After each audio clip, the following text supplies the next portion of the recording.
नमस्कार बच्चों, स्वागत है आप सभी का एक बार फिर आपके अपने YouTube चैनल शिक्षा समाधान में।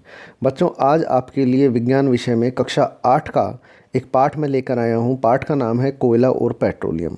तो आइए शुरू करते हैं कोयला और पेट्रोलियम को। देखिए बच्चों, जब हम बात करते हैं कोयले की, तो आप सभी ने किसी न किसी रूप में कोयले का उपयोग किया होगा। पेट्रोल को भी आप सभी लोग जानते हैं बहुत अच्छे से, स्कूटर, मोटरसाइकिल, कार वगैरह पेट्रोल से चलती हैं। तो ये कैसे बने, क्या है, इन सब चीज़ों का अध्ययन हम आज इस पाठ के अंदर करेंगे। देखिए, सबसे पहली जो चीज़ इस पाठ में आती है कि कोयला और पेट्रोलियम दोनों ही रिसोर्सेज हैं।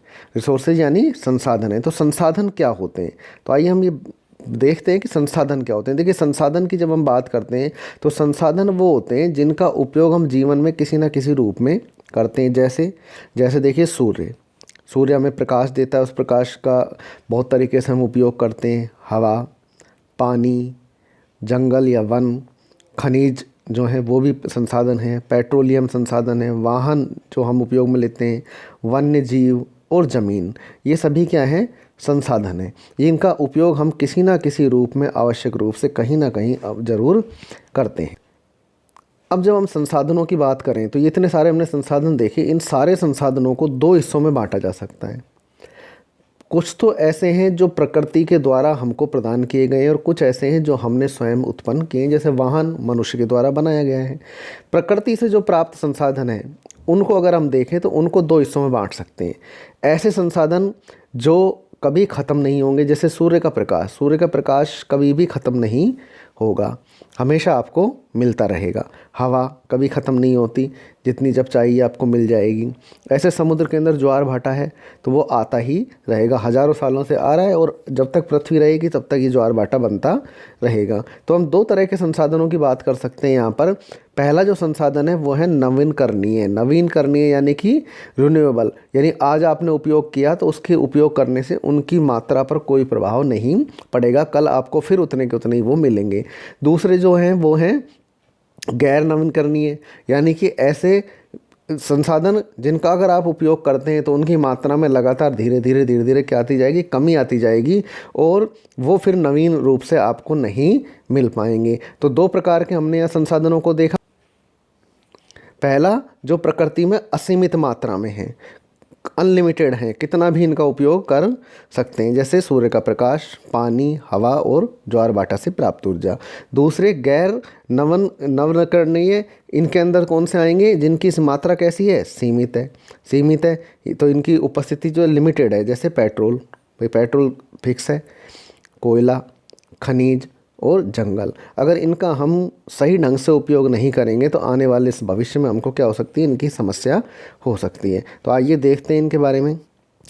सबसे पहले गैर नवीनीकरणीय जो प्राकृतिक संसाधन है वो कहते हैं नॉन रिन्यूएबल क्यों है, क्योंकि इनको बार बार एक बार पेट्रोल आपने यूज कर लिया तो उस पेट्रोल को दोबारा बनाना इतना आसान नहीं है। हज़ारों लाखों साल पेट्रोल को बनने में लग जाते हैं। तो प्रकृति में इनकी मात्रा कैसी है, सीमित है, लिमिटेड है। ठीक है, प्रकृति में ये सीमित मात्रा में है। इनके अंदर हमने किसको रखा, पेट्रोल को, कोयला, खनिज, वन्य जीव भी सीमित मात्रा में ये मारते जाते हैं, लोग शिकार करते जाते हैं तो क्या होता है, उनकी जो संतति है वही समाप्त हो जाती है। वन ये सीमित मात्रा में है। प्राकृतिक गैस, पेट्रोलियम का एक उत्पाद है प्राकृतिक गैस। तो ये सभी के सभी जो पदार्थ हैं ये कैसे हैं, सीमित मात्रा में उपस्थित पदार्थ हैं। सभी किस रूप में, सीमित मात्रा में हमारे सामने उपस्थित हैं, लिमिटेड हैं सारे के सारे। अब देखिए कोयला जो है वो बनता कैसे है। तो कोयले को अगर हम देखें तो यहाँ आपको जो ये पहला चित्र दिखाई दे रहा है, इसके अंदर क्या है, एक जंगल है, पेड़ पौधे वहाँ लगे हुए हैं। धीरे धीरे इस पेड़ पौधों को का जो अवशेष हैं वो ज़मीन के अंदर दबते जाते हैं। ऐसा माना जाता है कि बहुत समय पहले पृथ्वी में जब बहुत ज़बरदस्त हलचलें हो रही थी तो उस स्थिति में जो पेड़ पौधे थे वो ज़मीन में दब गए और दबने के बाद क्या हुआ, उनके ऊपर स्लिट दबती गई और तो उससे क्या हुआ, यहाँ प्रेशर बना। समय के साथ साथ इस पर क्या बना, प्रेशर बना और इस प्रेशर, ये जो दाब है, इसकी वजह से जो अवशेष थे उनके अंदर, पृथ्वी के अंदर क्या है, ताप भी ज़्यादा है यहाँ पर। तो इस ताप और दाब की वजह से वो अवशेष जो पौधों के थे वो किस में बदल गए, कोयले के अंदर बदल गए। यहाँ पर आकर उनका क्या बन गया, कोयला बन गया। तो क्या देखा हमने कि मृत वनस्पति और जीवों के धीमे प्रक्रम, बहुत स्लो, इसमें 1 या 2 दिन का समय नहीं, हज़ारों सालों का समय लगा है। ठीक है, हज़ारों साल इसके अंदर इस प्रोसेस को बनने में लग गए। तो ये कोयले में परिवर्तन हो गए। इस जो प्रोसेस है इसको कहते हैं कार्बनीकरण। क्या कहते हैं इस प्रोसेस को? कार्बनीकरण कहते हैं। ये जो प्रोसेस है कोयला बनने का, ये प्रोसेस कार्बनीकरण कहलाता है। आपसे पूछा जा सकता है पेपर के अंदर कि कार्बनीकरण क्या है, तो मृत वनस्पति और जीवों के धीमे प्रक्रम द्वारा कोयले में परिवर्तन को कार्बनीकरण कहते हैं। अब आगे की बात करते हैं कि मृत वनस्पति के धीमे प्रक्रम द्वारा कोयले में परिवर्तन को तो हमने कार्बनीकरण कहा। अब इसमें जो वनस्पति है वो भी जीवांश होती है, सजीव के रूप में मानते हैं। तो चूंकि सजीवों से निर्मित होती है, जीवों द्वारा निर्मित होती है, इसलिए इसको कैसा कहते हैं हम? जीवांश में ईंधन कहते हैं। फॉसिल सेल जो से बनने के कारण फॉसिल से फ्यूल कहलाता है। तो कोयला कैसा ईंधन है? जीवाश्म ईंधन है। अब कोयला जब बनता है तो कोयले से अनेक चीज़ें बनती हैं। जैसे कोयले से बनता है कोक, ठीक है, कोक बनता है कोयले से।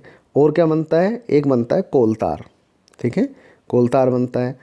और एक बनता है कोयला गैस। ये तीनों चीज़ें कोयले से बनने वाले उत्पाद हैं। एक एक करके इनके बारे में देखते हैं। सबसे पहले हम बात करते हैं कोक की। देखिए कोक क्या होता है?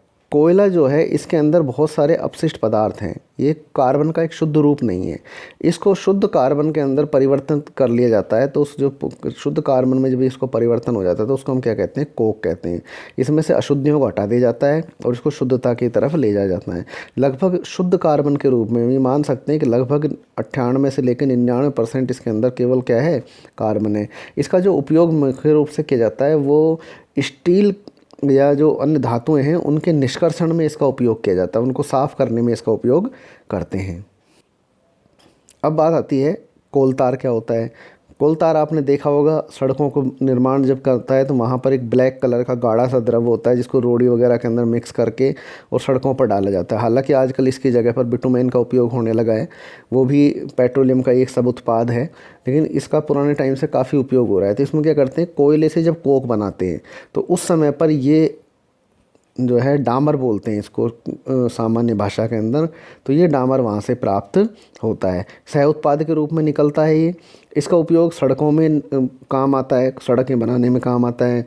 इससे दवाएं के निर्माण में, औषधि निर्माण में, पेंट जो घरों में पेंट किया जाता है दीवार वगैरह पर उसके निर्माण में, और इसका एक उद्देश्य उपयोग होता है विस्फोटक निर्माण में, कीटनाशकों के अंदर, फोटोग्राफिक प्लेट के बनाने में भी इसका उपयोग होता है। तो ये इनके सब क्या हैं? उपयोग हैं। इसके बाद आती है कोयला गैस। कोयला गैस बच्चों जब कोयले से कोक का निर्माण करते हैं उस समय ये भी निकलती है। जैसे कोलतार निकलता है उस तरह से ये कोक के निर्माण के समय कोयला गैस भी निकलती है। इस गैस का उपयोग ईंधन के रूप में जहाँ पे भी ये फैक्ट्री होती है जहाँ पर कोयले से कोक का निर्माण किया जाता है उसके आसपास की जो फैक्ट्री होती हैं उनको इस कोयले गैस को सप्लाई कर दिया जाता है और वहाँ पर ये ईंधन के रूप में प्रयोग में ली जाती है। अब हमारी बात आती है पेट्रोलियम। तो देखिए पेट्रोलियम जैसा कि शब्द आपने के सामने है पेट्रोलियम, ये दो शब्दों से मिलकर बना है, पेट्रो और ओलियम। पेट्रो और ओलियम। तो पेट्रा जो शब्द है ये इसका अर्थ होता है चट्टान और ओलियम का अर्थ होता है तेल। ये ग्रीक वर्ड है, यूनान भाषा के शब्द हैं दोनों ही।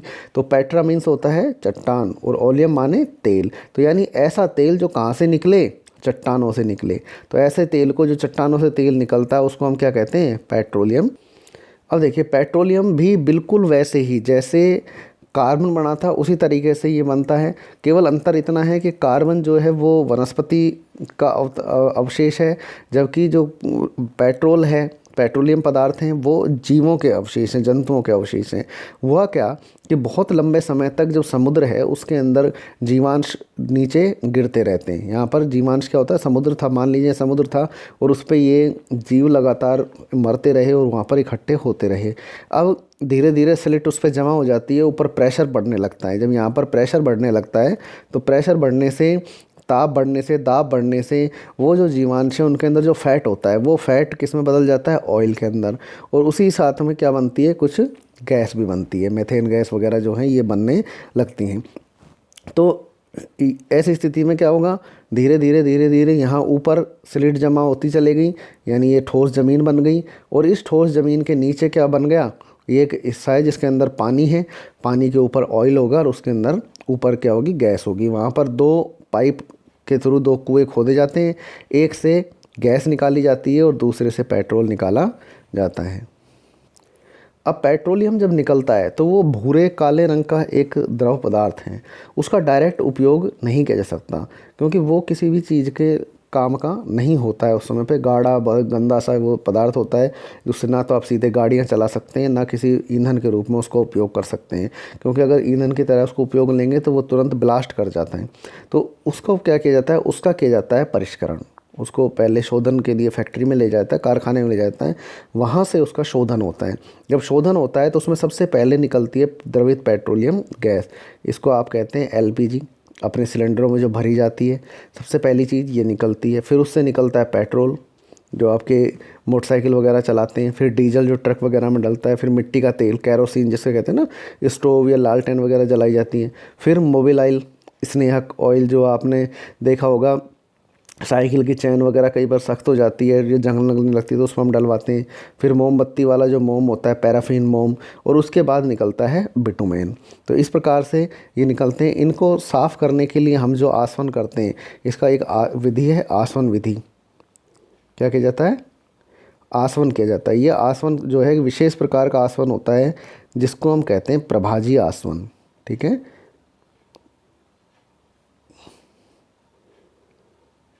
इसको कहते हैं प्रभाजी आसवन। तो प्रभाजी आसवन विधि के द्वारा इसको हम अलग करते हैं।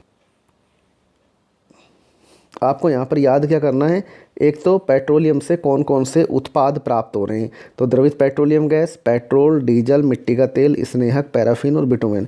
ये प्रश्न कई बार आ जाता है कि पेट्रोलियम के निष्कर्षण से या परिष्करण से कौन कौन से उत्पाद प्राप्त होते हैं, किन्हीं 2 का या 3 का नाम लिखिए। तो ये आपको पता होना चाहिए। अब बच्चों हमने एक बात की कि ये सब के सब जो प्राकृतिक संसाधन हैं, चाहे वो पेट्रोलियम है चाहे कोयला है, अब इनको जो कि ये जो हैं वो कैसे संसाधन है प्राकृतिक, अभी हमने पढ़ा था कैसे हैं, गैर नवनीकरणीय साधन हैं। गैर नवनीकरणीय के यानी नॉन रिन्यूएबल, बार बार इनको रिन्यू नहीं किया जा सकता। ठीक है, इनमें पेट्रोलियम, कोयला, खनिज अभी हमने शुरू में देखा था ना, तो ये सारे के सारे कैसे थे, नॉन रिन्यूएबल थे, यानी इनकी मात्रा कैसी है, हमारे पास सीमित मात्रा है, सीमित मात्रा है। तो ऐसी स्थिति में जब इनकी मात्रा सीमित है तो हमको इनके उपयोग में क्या करना चाहिए, कुछ ख्याल रखना चाहिए, ध्यान रखना चाहिए। जब हम ये कह रहे हैं कि भाई ये प्राकृतिक संसाधन कैसे हैं, सीमित हैं, प्रकृति में सीमित मात्रा में उपलब्ध हैं, तो इनका क्या नहीं करना चाहिए, दुरुपयोग हमको नहीं करना चाहिए। इनका जितना हो सके अच्छे से यूटिलाइजेशन करना चाहिए, कम से कम इनका उपयोग करें जितना फ़ायदेमंद हो। अब एक भारतीय संस्था है, भारतीय पेट्रोलियम संरक्षण संस्थान, ठीक है, PCRC। ये जो संस्था है ये क्या कहती है, इसने कुछ सुझाव दिए हैं जिनके आधार पर हम अगर अमल करते हैं, उन सुझावों को हम मानते हैं, तो हम पेट्रोलियम का संरक्षण कर सकते हैं। ये कहते हैं कि जहाँ तक संभव हो वाहन को समान गति से चलाना चाहिए। ये नहीं है बहुत तेज़ गति से वाहन चलाएं, समान गति से वाहन चलाएं और मध्यम गति से चलाएं। कई लोगों को आपने देखा होगा कि वाहन को एकदम से तेज़ ले जाते हैं, फिर धीरे करते हैं, फिर तेज़ करते हैं, फिर धीरे करते हैं। ऐसे नहीं करना चाहिए। लगभग एक स्पीड के ऊपर चलाएंगे तो वाहन के पेट्रोलियम की हानि कम से कम होगी। अगर 1 मिनट से ज़्यादा कहीं रुकना हो, जैसे रेड लाइट है या कोई पासिंग है, क्रॉस ओवर है, तो वहाँ पर अगर 1 मिनट से ज़्यादा रोकना हो तो उस वाहन को क्या कर देना चाहिए, बंद कर देना चाहिए। 1 मिनट से ज़्यादा रोकने की स्थिति में वाहन को बंद कर देना चाहिए। जब वाहन है उसके टायरों में हवा का दबाव हमेशा सही रखना चाहिए, कम नहीं रखना चाहिए, क्योंकि अगर हवा का दबाव कम रखेंगे तो उसको वाहन को चलाने के लिए अधिक लोड की ज़रूरत पड़ेगी और वह ज़्यादा पेट्रोल खर्च करेगा। और समय पर वाहन की सर्विस करानी चाहिए, क्योंकि इंजन की अगर सर्विस समय पर नहीं होगी तो ऐसी स्थिति में वो पेट्रोल को ज़्यादा कंजप्शन करेगा। उम्मीद है बच्चों आपको ये वीडियो पसंद आया होगा, पेट्रोलियम और कार्बन के ऊपर आपकी समझ बनी होगी। इसी तरह के और वीडियो देखने के लिए आप इस चैनल को सब्सक्राइब कर लें, ताकि जब भी कोई नया वीडियो बनता है तो वो तुरंत आपको उसको नोटिफिकेशन आप तक पहुँचे। और जहाँ तक हो सके इस वीडियो को अधिक से अधिक शेयर करें, आपके फ्रेंड्स को बताएं, और वीडियो को लाइक और जो है शेयर करना बिल्कुल भी ना भूलें।